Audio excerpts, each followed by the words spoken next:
आज भगवान अपनी गृहस्थी की तैयारी करते हैं। उद्धव बलराम जी से पूछते हैं, क्योंकि भगवान जिस राजसभा में बैठते थे उसका नाम था सुधर्मा सभा। तो बलराम जी के पास वाले आसन पे तो रेवती भाभी बैठती थी, लेकिन भगवान के पास का सिंहासन खाली। तो उद्धव ने बलराम से पूछा, भैया आपके पास का सिंहासन तो भर गया, अब ये छोटे भैया के पास का सिंहासन कब भरेगा? तो बलराम कहते, देख रहे भैया ये कब करेगा, क्या करेगा, किससे करेगा और कैसे करेगा, अपने को नहीं मालूम, जब करेगा देखेंगे। भगवान एक दिन अपने कक्ष में बैठे हुए और भगवान को द्वारपाल ने आके सूचना दी कि आपसे मिलने के लिए विदर्भ देश से एक ब्राह्मण आया है। भगवान ने कहा भेजो ब्राह्मण को। वो ब्राह्मण आया, उसके पास एक पत्र था।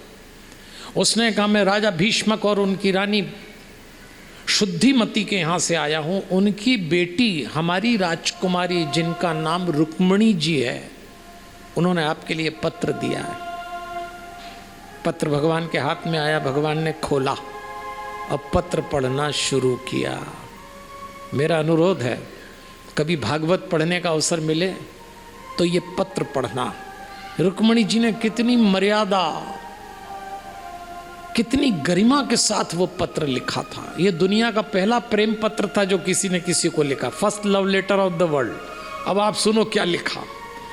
वो लिखते हैं, रुक्मिणी जी निवेदन कर रही हैं भगवान से कि मेरा आपका प्रत्यक्ष परिचय नहीं है। मेरे भाई रुक्मी ने मेरा विवाह बलात् एक दुष्ट राजा शिशुपाल से तय कर दिया। मुझे दुष्ट दुराचारी लोग पसंद नहीं हैं। मैं पूरी लज्जा, अस्मिता और गरिमा से आपसे निवेदन कर रही हूँ। मैंने सुना है आपने धर्म की संस्थापना की घोषणा की है, तो मैं आपसे निवेदन कर रही हूँ, अगर ये विवाह होता है तो मुझे आत्मघात करना पड़ेगा। इसलिए आप आइए, मेरा परण करिए, मेरा वरण करिए, और दोनों ठीक से न कर पाए तो मेरा हरण करिए। और ये भगवान सोचने लगे चिट्ठी है क्या आदेश है? 3-4 बार भगवान ने चिट्ठी पढ़ी, चिट्ठी को मोड़ा और भगवान ने ब्राह्मण को इधर बुलाया। अब आप देखना ब्राह्मण के साथ भगवान का व्यवहार क्या है। भगवान ने ब्राह्मण का हाथ पकड़ा, प्रज्ञ पाणिना पाणिम ऐसा लिखा है, श्लोक आता है, और प्रहसन इदम अब्रवीत। फिर भगवान मुस्कुराए और उन्होंने कहा, ब्राह्मण देवता अपनी राजकुमारी से जाके कह दीजिए हम आ रहे हैं। अब आप देखो भगवान ने निर्णय ले लिया विवाह करना है, तो उन्होंने क्या किया, ब्राह्मण का हाथ पकड़ा, फिर मुस्कुराए और ब्राह्मण को बहुत सम्मान दिया। भगवान हमको भी सिखा रहे हैं कि जैसे विवाह की तैयारी भगवान ने की, सबसे पहले भगवान ने ब्राह्मण का सम्मान किया। क्यों? क्योंकि ससुराल से आया, और हमको सिखाया ससुराल से काला कौवा भी आए तो खीर खिलाना चाहिए। ससुराल वालों को जितना इम्पोर्टेंस दोगे ना, फायदे में ही रहोगे। दूसरा भगवान ने क्या किया, उसका हाथ पकड़ के खूब मुस्कुराए और भगवान ने कहा मैं शादी रचाने जा रहा हूँ, तो मुस्कुराने की तैयारी शुरू कर दो, क्योंकि बाद में कई लोगों को मौका ही नहीं मिलता, ऐसे सूमड़े हो जाते। मैंने ऐसे कई लोग देखे शादी के पहले जो अंगूर की तरह थे, और शादी के बाद मैंने उनको किशमिश की तरह देखा। तो ऐसा क्या हो जाता है भाई? भगवान ने तैयारी करी और भगवान ने उद्धव को बुलाया। उद्धव, तुम पूछते थे ना पास का सिंहासन कब भरेंगे, चल तैयारी हो गई, स्वयंवर से सूचना आई है, जा दाऊ को बुला ला। उद्धव तो इतने उत्साही थे। उद्धव दाऊ को बुलाते हैं और जैसे ही रथ पे चढ़ते हैं तो देखा रथ में जमाने भर के हथियार भरे हुए, बाण, तुणीर, सारंग, अजितंजय, धनुष चक्र, अग्नि कंकड़, कौमुदी गदा।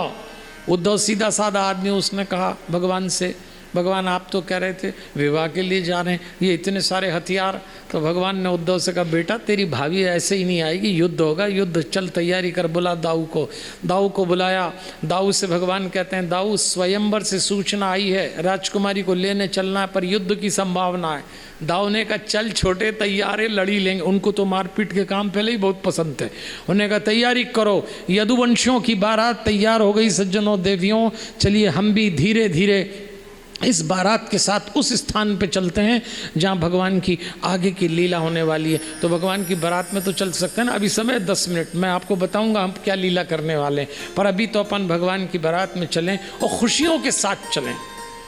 सबके जीवन में विवाह खुशी लाता है। झंझट तो विवाह के बाद हो जाती हो, पहले तो क्या नूरानी चेहरे होते हैं। हा। खुशी की एक शक्ल है खामोशी, 100 नशों का एक नशा है खामोशी। दर्द के शहर में मेरा घर है, मेरे घर का पता है खामोशी। खामोशी का मतलब मौन, खामोशी का मतलब आनंद, प्रसन्नता कभी मत छोड़िए। आइए, जिंदगी में कोई दावा नहीं कर सकता कि उसको हमेशा खुशी मिलेगी।